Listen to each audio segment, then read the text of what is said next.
Schedule కులాల వర్గీకరణ కోసం 30 ఏళ్లుగా ఆందోళనలు జరుగుతున్నాయని బీఆర్ఎస్ ఎమ్మెల్యే కడియం శ్రీహరి అన్నారు. పార్లమెంట్ చట్టం ద్వారానే వర్గీకరణ చేయాలని సుప్రీంకోర్టు చెప్పిందని గుర్తు చేశారు. వర్గీకరణ అంశాన్ని 17 జనవరి నుండి ఎస్సీ వర్గీకరణపై రాజ్యాంగ ధర్మాసనం విచారణ జరపాల్సి ఉందని, కానీ అనివార్య కారణాల వల్ల బెంచ్ వాయిదా పడినట్లు తెలిసిందని కడియం చెప్పారు. 17 జనవరి నుండి ఎస్సీ కేటగరైజేషన్కి సంబంధించిన కేసు విచారణ చేయవలసి ఉంది. అనివార్య కారణాల వల్ల అది వాయిదా పడ్డట్టుగా ఈరోజే సమాచారం వచ్చింది.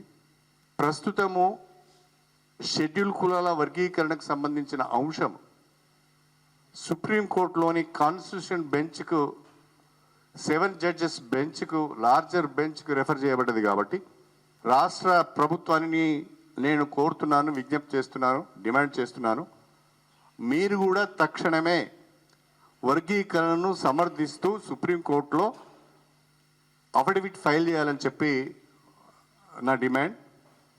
ఎందుకంటే రాష్ట్ర ప్రభుత్వము గతంలోనే ఒక పాలసీ నిర్ణయం తీసుకొని ముందుకు వెళ్ళింది కాబట్టి, శాసనసభ దానికి తీర్మానం చేసింది కాబట్టి, ఏమాత్రం కూడా ఆలస్యం చేయకుండా రాష్ట్ర ప్రభుత్వం యొక్క వాణిని వినిపించే విధంగా, గొంతును వినిపించే విధంగా రాష్ట్ర ప్రభుత్వం కూడా వర్గీకరణకు అనుకూలంగా సుప్రీంకోర్టులో అఫిడవిట్ ఫైల్ చేయాలని చెప్పేదే భారత రాష్ట్ర సమితి పరంగా మేము డిమాండ్ చేస్తున్నాం.